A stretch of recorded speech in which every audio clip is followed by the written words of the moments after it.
Well, E3 2021 has come and gone. It was sort of a lukewarm year in a lot of ways, but we did get a lot of big, exciting reveals nonetheless.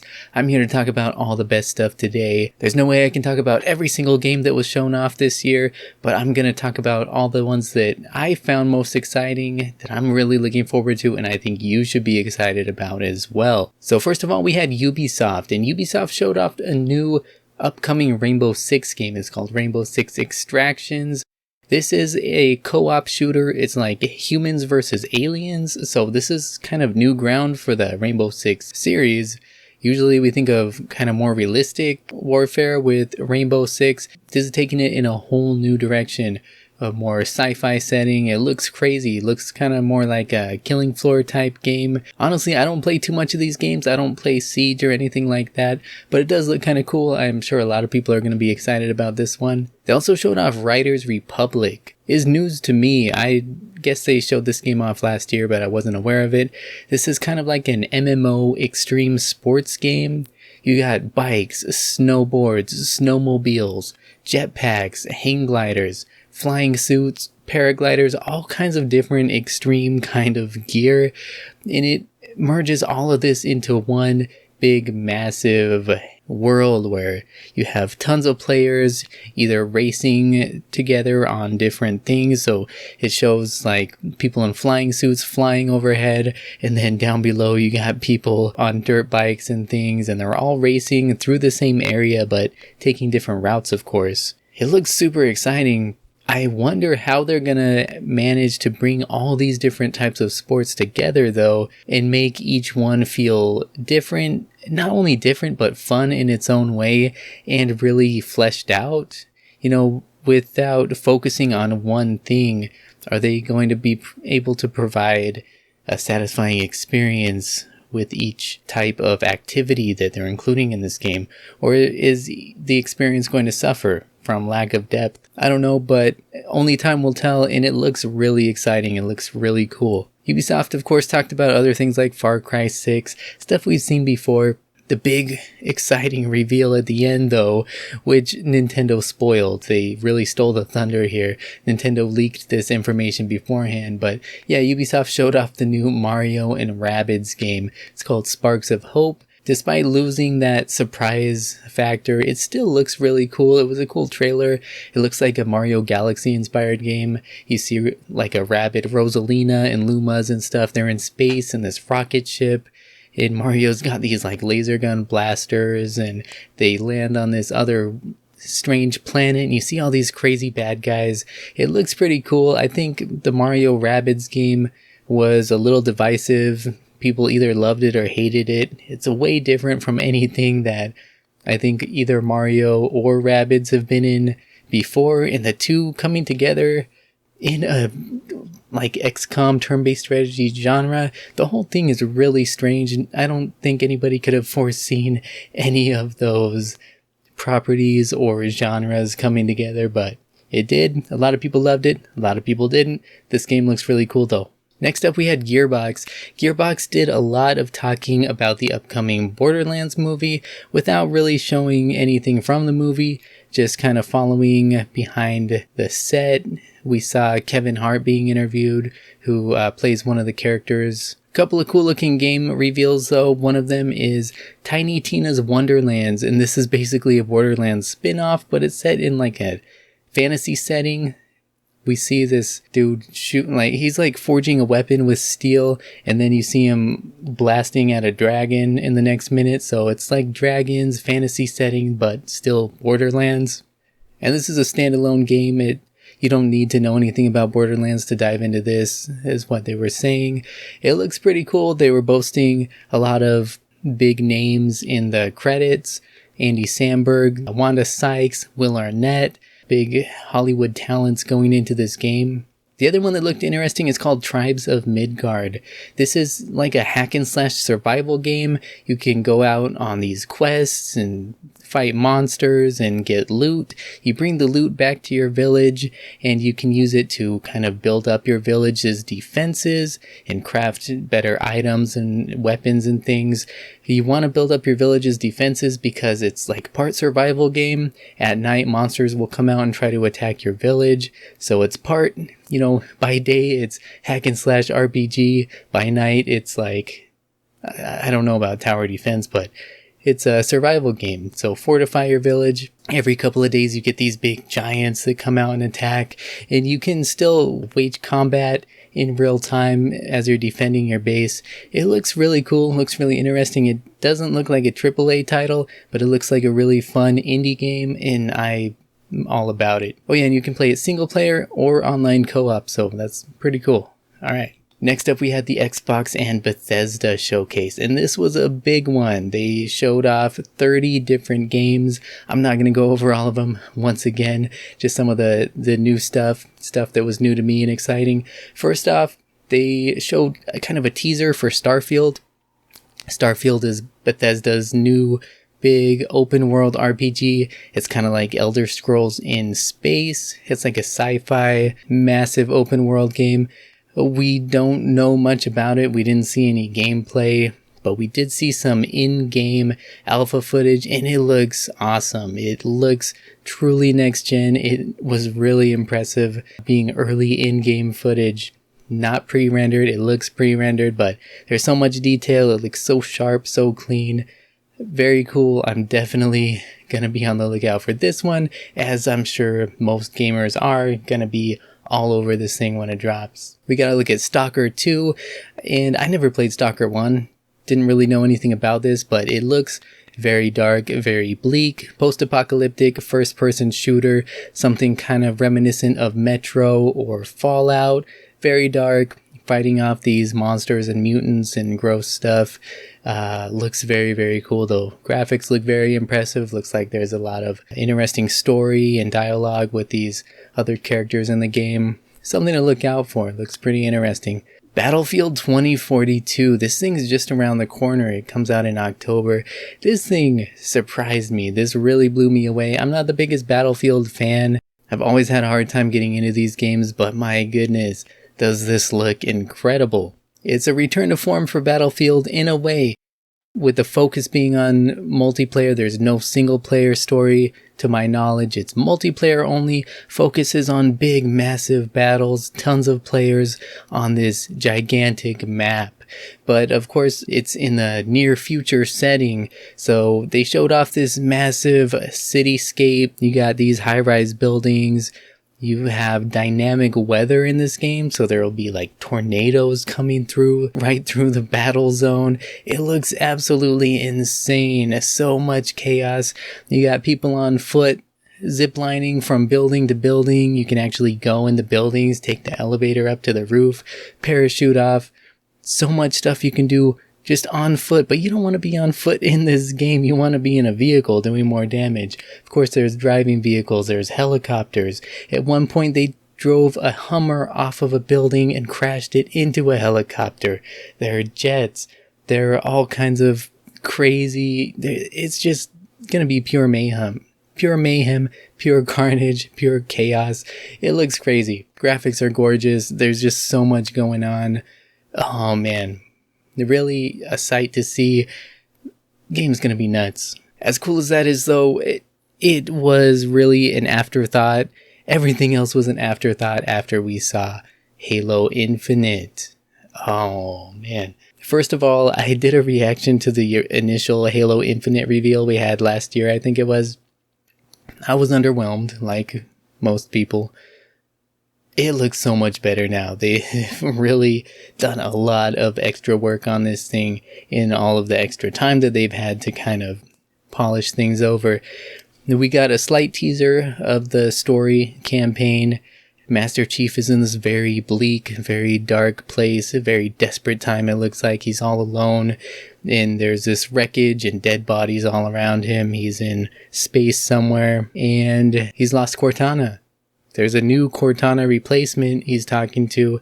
I don't know what else is going on. To be honest, I kind of fell off the Halo games after Bungie left. You know, I'm all about the Master Chief Collection, haven't really played the more recent games, but I definitely want to catch up and do something about that and replay through all the games before this one drops. But the big reveal was multiplayer. This presentation was all about the multiplayer, which is free to play and cross-platform. PC and Xbox, free to play multiplayer.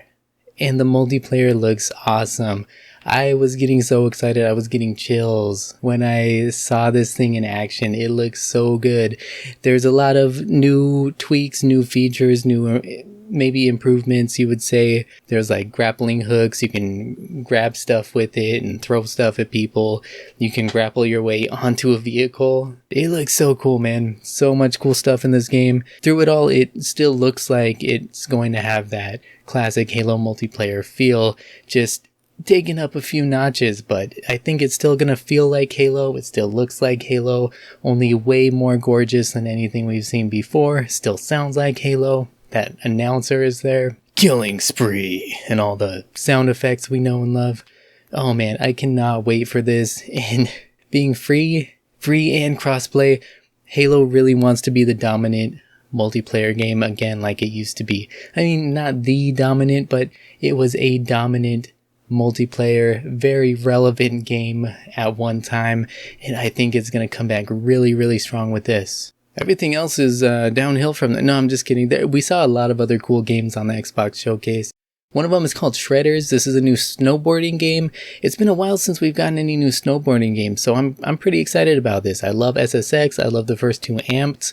And when I saw this game, I thought, hey, is this a new Amped? Is this Amped 4? Is this an Amped reboot? No, it's something completely new, but it has that look. It looks like fun. It's just, we don't know a whole lot about it yet, other than it looks pretty, and you're going down mountains, snowboarding, going up ramps, grinding rails, doing tricks. It just looks like a good time. So another one is Atomic Heart, and I know nothing about this game still, but it looks very cyberpunk. It looks a little creepy. It's a first-person shooter, and that's about all I know. It has this really kind of poppy dance music going on in the trailer, which does not fit anything we're seeing at all.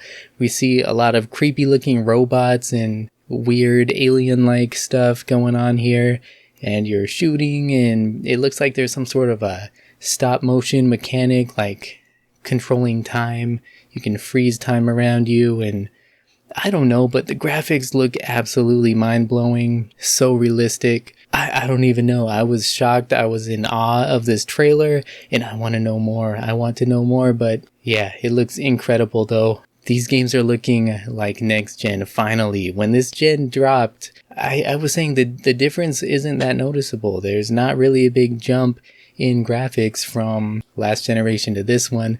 We're seeing it now. We're seeing it now for sure. Though you might not be able to tell it from games like Replaced, which still looks really, really cool. It's a kind of dark, flashy, side-scrolling pixel art action platform game.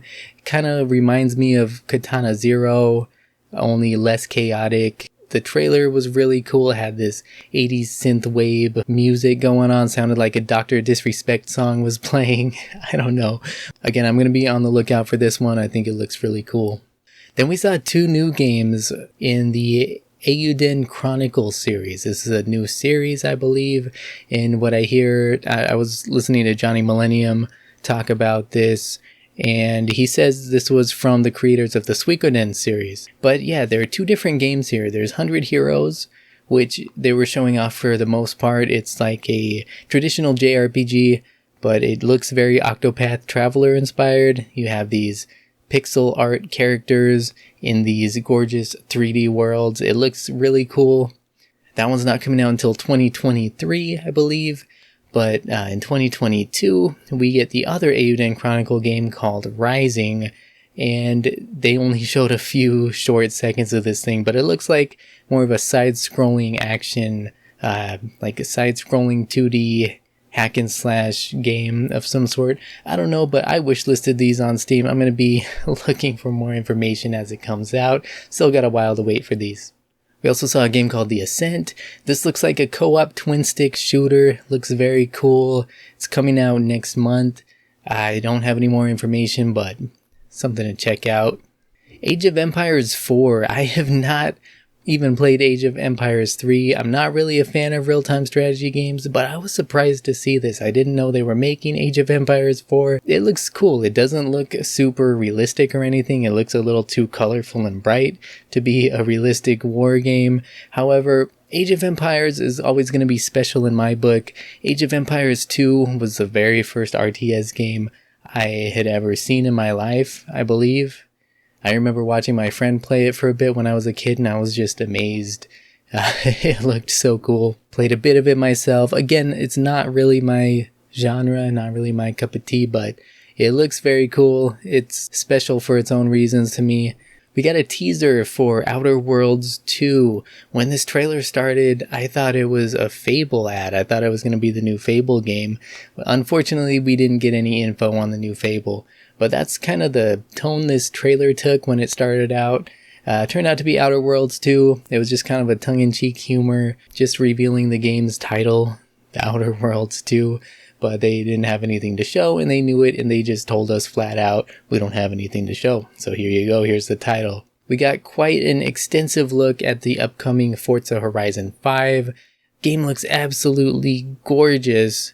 As the Forza games always do, they're always sort of a graphical showcase of whatever system they're on. Really just a powerhouse in the visual department and gameplay too. I haven't played a lot of the Forza games. I've played a few of them. They're always impressive though, always visually stunning. This time Horizon 5 is in Mexico, and they're getting so close to that photorealistic point in some of these games. It looks so real and it looks so beautiful. It makes me want to go to Mexico. Yeah, just stunning.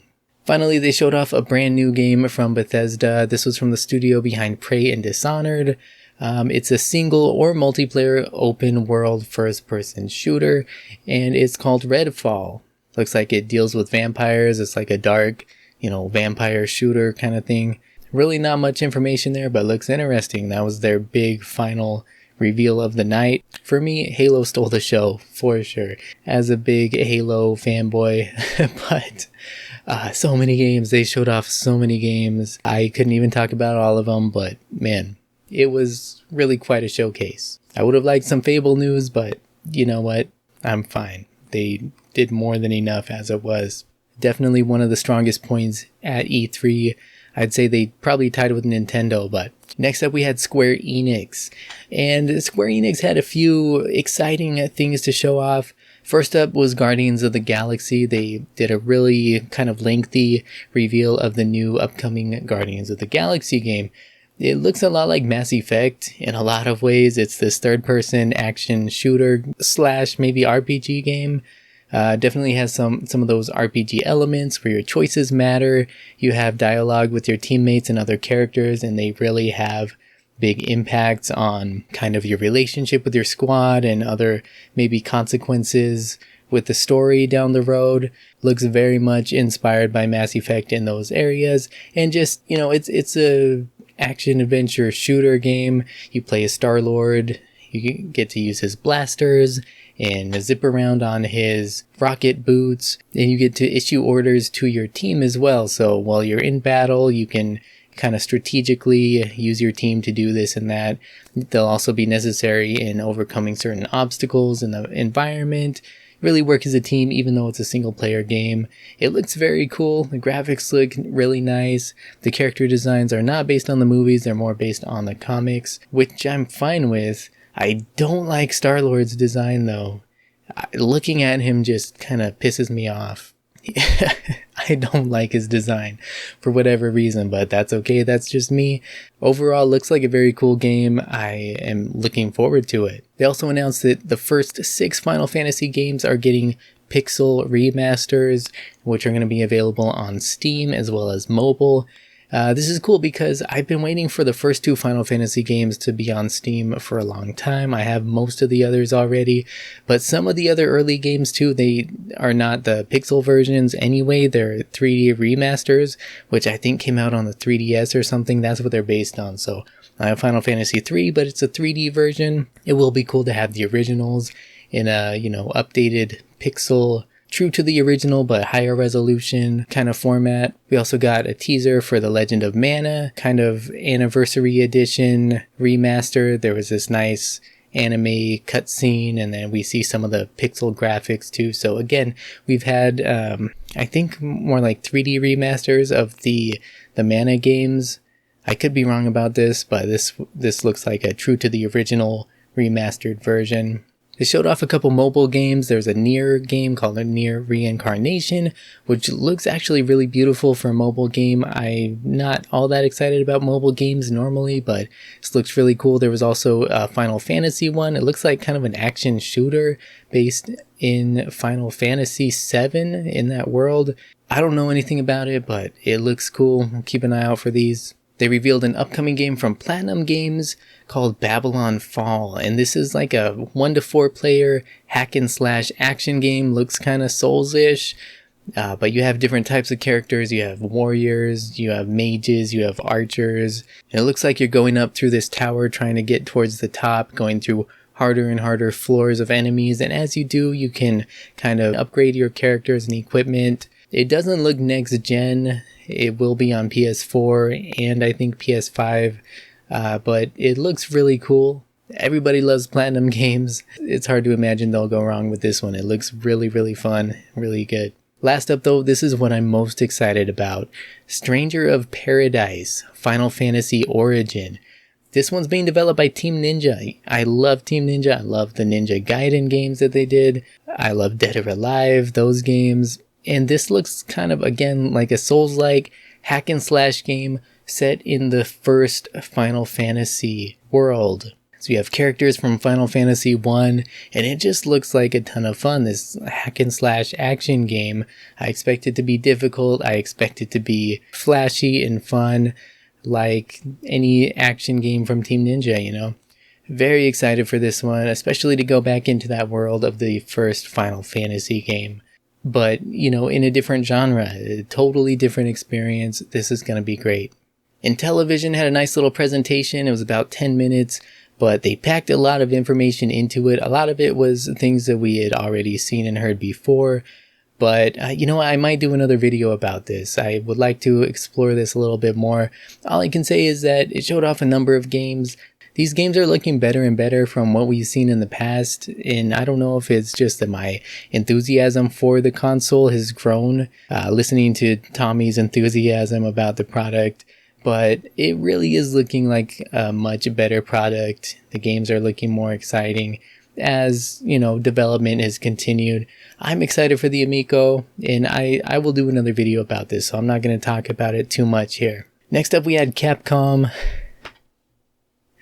Everybody had big hopes for Capcom. We were expecting a Mega Man reveal or something big. The only thing we got was a big disappointment, a big waste of time. All they talked about was stuff that we had already seen before, games that have already been out, like Resident Evil 8 Village. Why are we still talking about that at E3? We don't want to see what you guys already made. We want to see what you guys are making, what's coming out next. They talked about the Monster Hunter games, showed some of that, but we already know about these games. They showed off the Ace Attorney game, the Great Ace Attorney something, which is coming out soon. Look, I like Phoenix Wright, I like that game series, but I didn't want to see so much gameplay of that when we've already seen it. I wishlisted that game on Steam weeks ago. Why did they devote their whole E3 to these games and things that we had already seen? Lame. Disappointing, waste of time, such a letdown. Capcom, I hope you do better next year. I love your games, but really, come on, E3. E3 is like Christmas for gamers. It's like, all year we wait for this, for the new big reveals, and this is what we get. A recap of stuff we already know.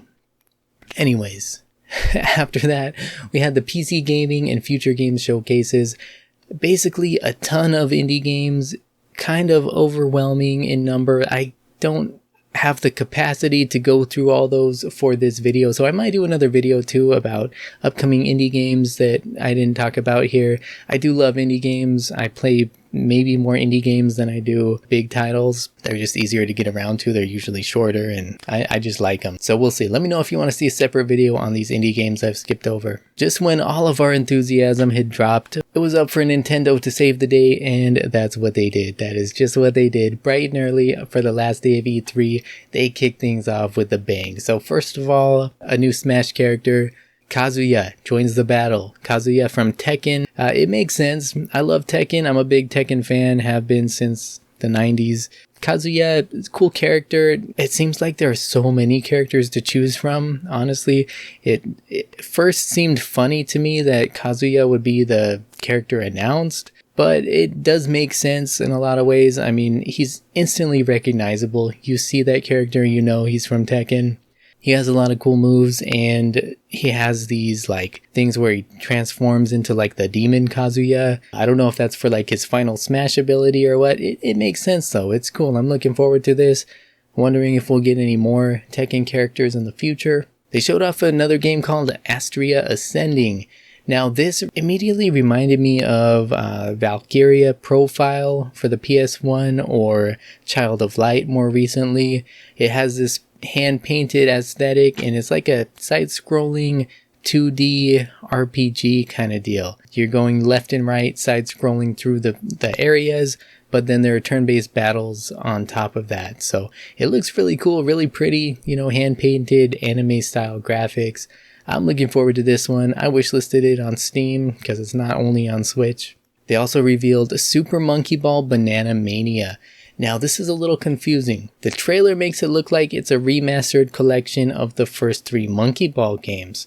But when I went over to Nintendo's website for clarification, it looks like just sort of a mashup of content from those games. It mentions over 300 levels, but it says there are only 12 mini games. Now, if it's the full remastered version of those 3 games, there should be dozens more mini games. So I don't know. Me and a lot of other fans have been waiting for a remaster of the first 2 Monkey Ball games for a very long time, so this was very exciting, but I want all the mini games. I don't want just a few of the mini games. Give us all the content, please. Don't screw us over like you did with Banana Blitz HD. That was terrible. We want all the content, so I hope so. Kind of conflicting information here, but either way, I'm happy to get remakes of the first 2 Monkey Ball games. And continuing that theme, we have Mario Party Superstars. Now this one is a collection of content from, it looks like the first 3 Mario Party games from the N64 remastered. So we have 5 boards from the Nintendo 64 Mario Party games and over 100 mini games it looks like. For the first time, I believe the first time, everything is playable with online multiplayer. So of course local multiplayer, but now you can play Mario Party online against others. This is exciting for me. I loved the original Mario Party games on the N64. I immediately recognized some of the mini games they showed off from those games, and they look just so much better now, remastered in HD, new 3D graphics all around. Looks very cool. I'm excited for that. Here's the big one. Nothing else matters after this next one. Well, actually it does, so stick around. Don't stop the video. Metroid 5. Yes, a new Metroid game is coming out. No, it's not Metroid Prime 4. That's still being worked on. This is even better. Metroid 5 or Metroid Dread. This is a return to form for the Metroid series. It's a 2.5. Should I even call it a Metroidvania? Metroid is half responsible for creating that genre, but it's been almost 2 decades since they made a game in that genre. They're coming back with a bang. This looks absolutely amazing. Gorgeous 3D graphics, but yeah, it's a 2.5D side-scrolling Metroid game, just like so many of us have been wanting for so long. Everybody lost it for this reveal. I don't think anybody saw this coming. Everybody was like, are we going to see Metroid Prime 4? Are we going to see Metroid Prime 4? Metroid Prime 4 can wait. This is where it's at right here. Oh man, I cannot wait. This was like the high moment, definitely the high moment of the Nintendo Showcase, possibly E3, but you know, I'm such a Halo fan, I don't know. It's neck and neck. This looks absolutely insane. So good. Anyways, it comes out this October. That's the other crazy thing. Somehow they've kept this under wrap. For how long? I don't know how long they've been developing this thing. How did they keep it a total secret when it comes out in just a few months from now? I don't know, but it's coming out with a couple of new amiibos as well that look absolutely sick. So good.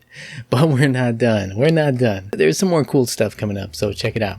Cruisin Blast. I didn't know the Cruisin series was still around. I guess this game came out in arcades. Look, I remember Cruisin World, Cruisin USA, Cruisin Exotica back in the day. This is like over the top, just almost weird, crazy, bright lights, unicorns. I don't know what the heck's going on here. I didn't even recognize it as a Cruisin game, but it looks fun. I really like the old Cruisin games. I am down to play this, especially if it has some good split screen multiplayer racing. That sounds great. Yeah, a very different Cruisin game, but I'm all for it. WarioWare, get it together. We're getting a new WarioWare game. Again, I never really played the WarioWare games, but this does look like a lot of fun. It has 2-player co-op. It's a bunch of micro games, really silly, really short mini games. Not even mini games, that's why they call them micro games. So simple, so quick, so short, but just wacky stuff. It looks like fun. Just good, simple fun. They also showed off Shin Megami Tensei 5. I would be really excited for this if I had played any of the other Shin Megami Tensei games or the Persona games. I know, so bad. I've been wanting to play these games for so long. I have Persona 4 Golden on my Steam account just waiting for me. But it looks really cool though. It looks really, really slick. Very cool stylized game. Post-apocalyptic, kind of dark, with Pokemon type aspects to it. It's like a dark, grown-up, apocalyptic Pokemon, where the Pokemon are actually demons. So you have these random encounter battles, but rather than just defeating the enemies, you can sometimes recruit them onto your team and you level them up and fuse them together and create new demons. It looks really cool. It looks really cool. I'm into this. So it comes out this November.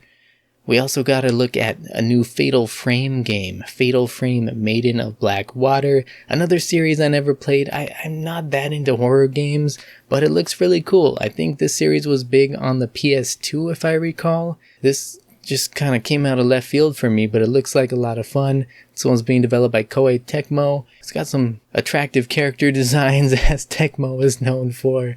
And it just looks really cool. You're like investigating this kind of creepy place. There's ghosts all around, but you can only see the ghosts through your camera lens. And you can like somehow, I don't know, scare the ghosts away with your camera or something. Shin Megami Tensei 5 was like dark grown-up Pokemon. Maybe Fatal Frame is like dark grown-up Pokemon Snap. I don't know. But it looks interesting. I'm down for this.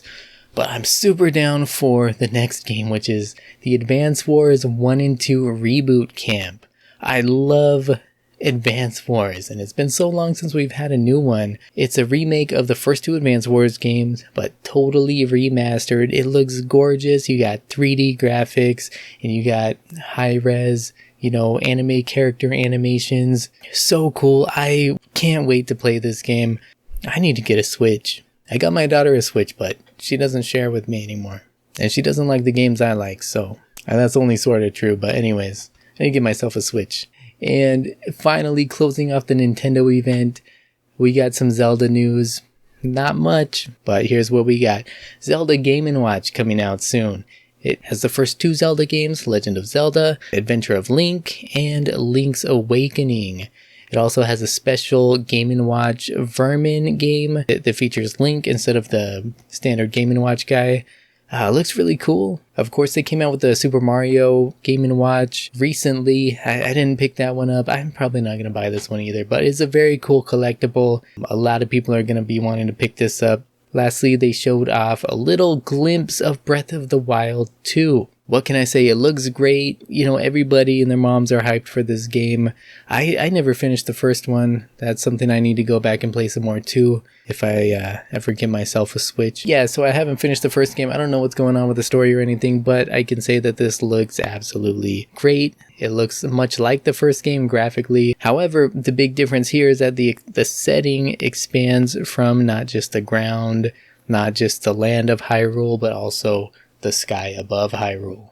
You can go up, it looks like there are like floating islands up in the sky, and you can explore in the sky a lot. So that Skyward Sword remake they're coming out with is kind of along those lines as well. Yeah, it looks very cool. Not much else I can say about it. It's coming out in 2022, confirmed. That's about it. Finally, Bandai Namco closed out E3 with their presentation. I thought Capcom's presentation was the worst. Like, I had high hopes. I was excited for this, Bandai Namco. I honestly believed we were going to get a Klonoa reveal. Klonoa Encore reveal. If not, then okay, show us some new anime games. Show us a new Tales game. Something. What did they show us? Not games, but game. One game. They had one game to show off. And no, it wasn't Klonoa. I would have forgiven them if it was Klonoa. They had one game. It's the new Dark Pictures game, House of Ashes, and nothing against this game. It's probably great. It's not really necessarily what I'm into, but they had a 10-minute show. They showed a trailer of this game, and then they did an interview of this game, and that was it.